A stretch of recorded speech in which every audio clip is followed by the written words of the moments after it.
I got up, couldn't find a pen. Couldn't find any paper. I said, well, you don't need pen and paper. This is technological age. Take the phone that's right by your bed and just type it in. I typed in some things, and Dr. Prudence, I laid that down and slept like a baby. Got rid of it. But it took time. It took time to reach that particular point. And we're in an organization, and we have deadlines. And so this creativity thing is a threat to staying on schedule.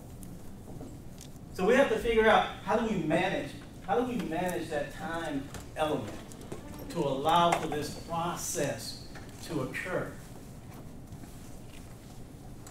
And that takes some managerial skills. I'm glad Dr. Brown finally made it.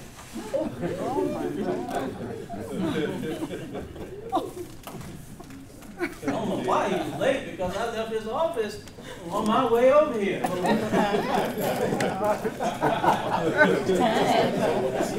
he probably got an important telephone call from a student. And so he had to take care of our students. So I appreciate you, Dr. Brown. Yes, sir. But as we look at people, now, what we're talking about is unleashing the creativity that is within all of us. All right? And we've got different kinds of people within our organizations, within our departments. So again, the gospel according to John is that we all have that potential for creativity. But, Dr. Richardson, it doesn't necessarily come out voluntarily. Why? So I think this would be a good place to make my comment. Okay. Right. As I was thinking about people and reflecting, and I was thinking about what you said, we talked about oftentimes when we think about stifling creativity, we look from a managerial or a leadership standpoint, but oftentimes I think that the creativity is stifled because of ourselves. So for example, there's a book that Stephen Covey wrote several years ago called The Third Alternative. And I don't know if you've read that book, but he talks about in that book that oftentimes we get stuck with, it's either got to be right or wrong, or yes or no. And he says, maybe there's a different thought, a different area, a higher level that we need to be thinking. And so I think oftentimes with ourselves, when we talk about creativity, we're stifling ourselves because we're not launching out and saying, you know what, I can do that. You know, so I'm limiting my creativity because I'm afraid to launch out, because I've only looked at things, I've only looked at something one way or the other, right or wrong, yes or no. So I'm limited. And so we can figure out to be, in terms of our creativity, say, you know, I'm not going to limit myself to that which I see or feel comfortable with, but I'm going to be willing to stretch myself and be able to move into my creativity. I think that's, so yes, our leadership can stifle, but also we stifle ourselves. We stifle ourselves. I didn't know what you were going to say. That was good. That was good. He was right on the target. Yes, sir. Yes, sir. And you made a couple of points there that I want to emphasize. Because he talks about stifling. I think he used the word stifle. Use that word stifle. People are stifled because of what happened to them or what happened to somebody else when they shared their creativity. Yeah. Have you ever failed at anything? I've only failed once in my life. Have you ever failed at anything? In the organization, people have to have the freedom to succeed and the freedom to fail. What do we mean by the freedom to fail? Again, the gospel according to John is that in the organization, if I fail, you don't crucify me on the cross. Okay? Because if you crucify me on the cross, when I fail, what happens to everybody that's looking at me on the cross? So the freedom to succeed must be complemented with the freedom to fail. That doesn't mean that we want to promote failure. That doesn't mean that we want to encourage people to fail. We want to plan as much as possible to avoid it. But that fear will cut that creativity off. Because remember I said now, we go back to heredity and environment. Those little kids, how many of you remember color within the line? Yes. Yes. All right. And so our people. Then number two, it's hard to lead a group being creative if you don't really have a group. Sociology, they study about groups and all that kind of stuff. Simply because people are in your unit, in your department, it doesn't really mean that they're a group.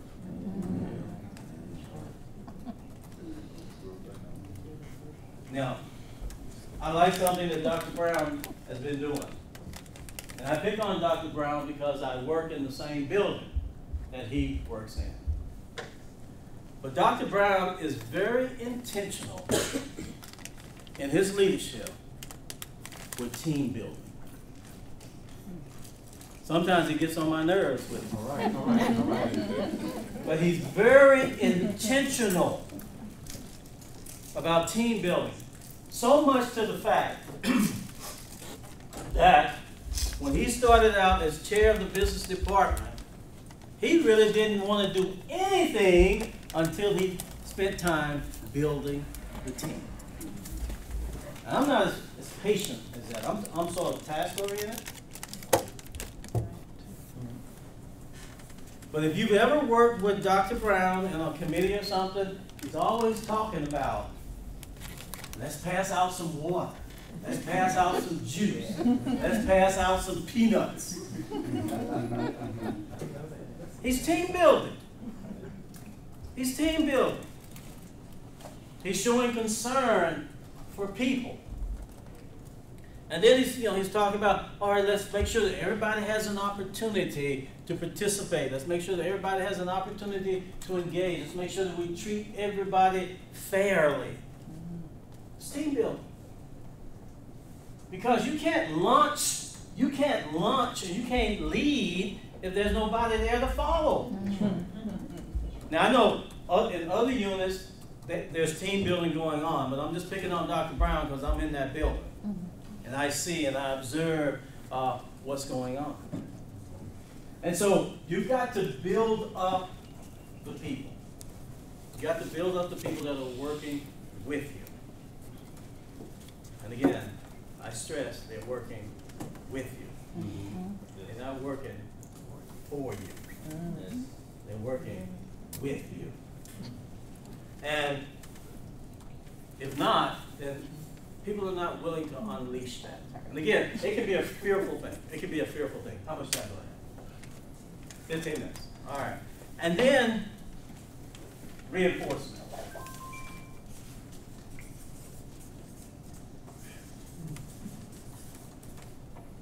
Now, it scares me to talk about reinforcement. Because normally when we talk about reinforcement, we talk about rewards. And when we start talking about rewards, we start talking about money. And when we start talking about money, we don't have any. Isn't that right? Reinforcement.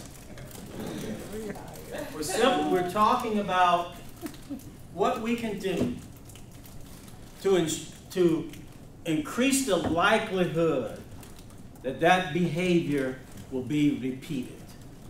All right? What we do to increase the likelihood that that creativity will be unleashed in the future. Now this, again, the gospel according to who? John. John. All right, John the Beloved.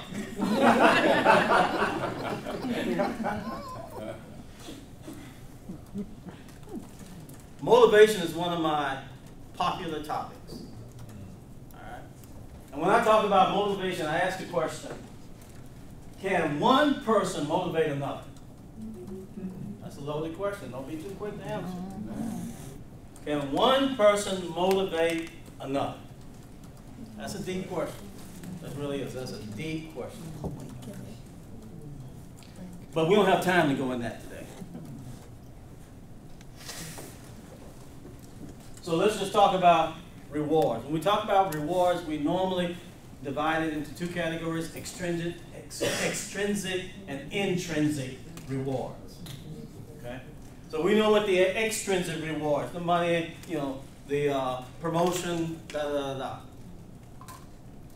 And then we talk about the intrinsic rewards. So Dr. Brown, you're the favorite student today. Which is more powerful in impacting behavior, extrinsic or intrinsic? Intrinsic rewards. All right. Why? Why? What makes intrinsic rewards more powerful than extrinsic rewards? That's a very important question, because intrinsic rewards are not inhibited by the organization. Okay? Extrinsic rewards are constrained by the organization. Yes, sir. Had to add a little science. Intrinsic is also long-term. Extrinsic is short-term. Okay. And there's a limit on what you can do with that extrinsic. So he said extrinsic is short-term, so that means you got to continue to do it over and over and over. Man, I'm not going to give you that kind of power.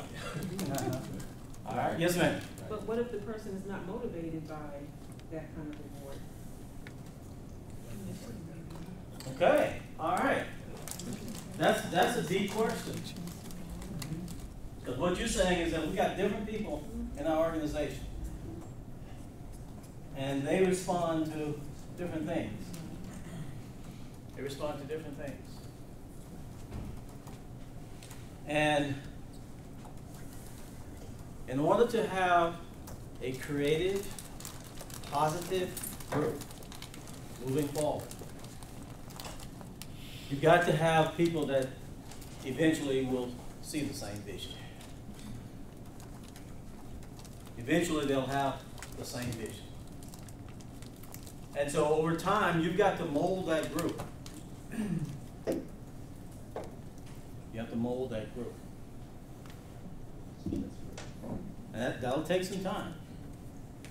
That'll take some time. That'll take some patience. And sometimes it'll take some hard decisions. Sometimes it'll take some hard decisions. And so that intrinsic, there are all kinds of things that we can do intrinsically to show appreciation, to show value. Now we do know, if you want to go back to Hertzberg, okay, and we talk about the hygienic factors and the motivators, I'm not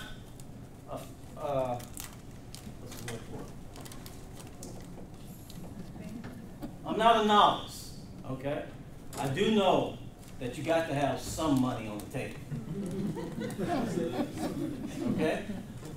You do have to have some money on the table. That's called the hygienic factors. And that can be a challenge sometimes, because some people, because of that dissatisfaction or the challenges that they're having with the extrinsics, it's hard for them to focus on the intrinsics. But we have to find ways of reinforcing. We can just share. We can share the recognition that comes about because of those creative ideas and how they have been unleashed. What do we mean by share? D? Nate? Oh, I was actually thinking about the 5 love languages as it relates to intrinsic. I was just thinking, and was saying it correlates more with intrinsic than it would be with extrinsic. But that's what I was thought. But what was your question? I was just thinking. I don't know why you pointed at me. I thought you were answering the question. I was just in deep thought. I was so much immersed by what you were saying, I forgot the question that I asked. Anybody remember the About question? sharing. You had some question about sharing? Hey Sherry, how you doing? I'm serious, I forgot. I forgot, man. You were I was ready for this love language or whatever you're talking about. Yeah. Love is philanthropy. Okay, so we were talking about. I can't even remember. Anyway, so as we look at reinforce, oh yes, sharing. That's what it was. Nice to see you, sir. We were talking about how can you share practical things, share recognition. How can you share recognition? That's simply saying you don't take credit for everything. Amen. You share. You lift others up in your units. My good friend Provost, do you believe everything he says?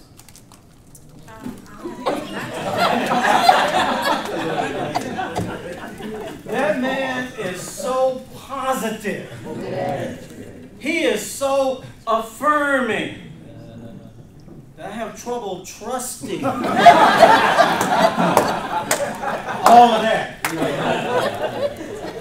It just doesn't seem real. But he's a good role model. Yes. He affirms. He lifts people up.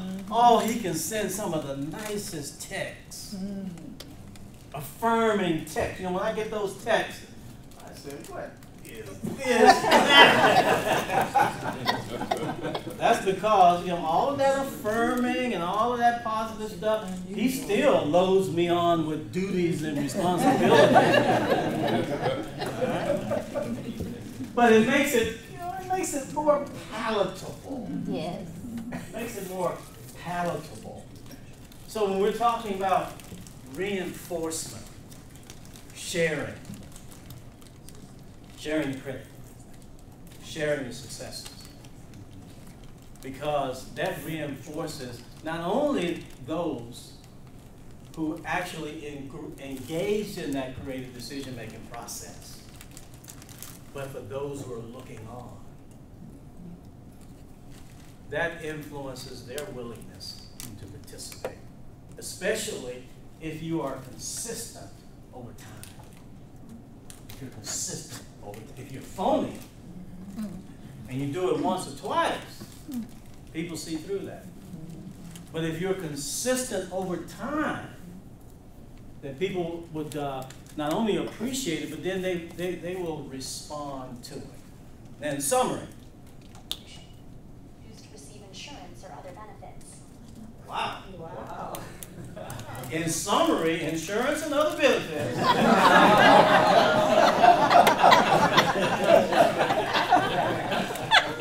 The gospel according to John is that we all have within us the ability to be creative. It is the leader's responsibility to create the environment where that creativity will be unleashed. So that people can go through the creative process, whatever it is for them, as we strive towards accomplishing the same goal. So the leader is working with, what did we say? Number one, you're working on yourself as it relates to desire. Do you really want people to be creative? Or are you afraid? We're working with time. That's a big challenge, time. Because we're pressured all the time to do things by a certain time. And so creativity, when you get other people involved in decision making, it takes longer. It takes longer. And so somehow or another, we've got to get out of the crisis management mode, if that's what we're in, and get into a situation, environment where we have time for people to be creative. Sometimes, as a manager, you have to create that time for them. You have to create that time. And then we said that we have to work with our people. We have to build a team. We have to support and build up people. Because in our teams, in our groups, we have people with different experience levels. We have people with different competence levels. We have people with different interests. And people are there for different reasons. But as the leader, as the manager, we've got to mold all of that into a working group. And that can take time as well. And then we talk about reinforcement. In order for this process to be channeled in the way in which we need it to be channeled. And so, creativity is something that we all have, is expressed in different ways, in different levels, and different degrees. And our job as leaders, our jobs as managers, is to unleash that process where we work so that we can get more accomplished, we can be eventually more efficient about it, and then everybody will feel good. Engineering success. Engineering success means that we create a situation where we will be successful. Nothing reinforces continued productive behavior more than success. Once people are successful, they want to do it again. They want to do it again. They want to do it again. And as they're successful, they get even more and more creative. So hopefully, no one has any questions? Yes, sir. If you were to name one technique to start the creative juices that we can take away today, granted, we've created the construct of the environment that we've got creative managers, but if you were to name one technique to start those juices flowing of creativity in a team, what would that be? One thing. Or two. And so you're saying we've already met all of these conditions? Yes, everything is set. Everything is set. You've laid the groundwork. Okay. Then people need information. They need information. You go back up here where it talks about incubation. Information in the hands of somebody that knows what to do with it Okay. is power. That's right. It's power. Okay. So if you got people ready to go, they need the information to work, and that's your job. is to get them the information or access to the information. They'll do the rest. And that's the gospel according to John. Dr. Wilson may have something else, but he doesn't matter right now. I'm standing. And so information. Information in the hands of somebody that knows what to do with it is powerful. I'm afraid of any more questions. Yes, sir. What about trouble? Because trouble will make you creative. Necessity. Does that play a role in the creativity? Yeah, that's a what's the word for it? It worked last time. That's a catalyst, Dr. Chemist. Yes. Yeah, that's a catalyst. Yeah, you introduce trouble into that test tube. Wow. And it agitates. Yeah, it agitates. I made a D in chemistry for some. You're the bad teacher. That was back in high school. She was a good looking teacher.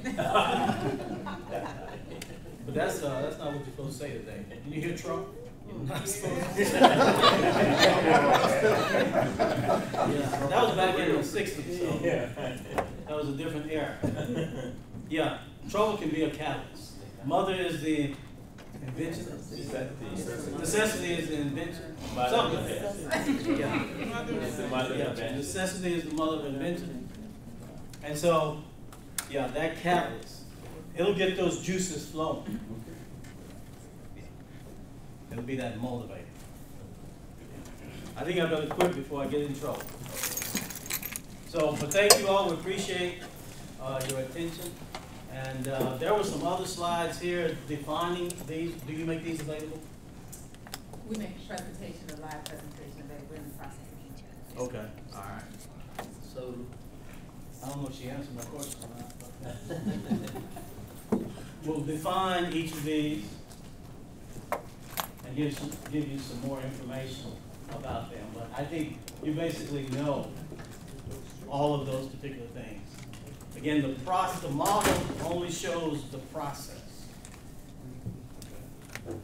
It does not create it. And so as leaders, as managers, it's our job to unleash it. Thank you all for your attention.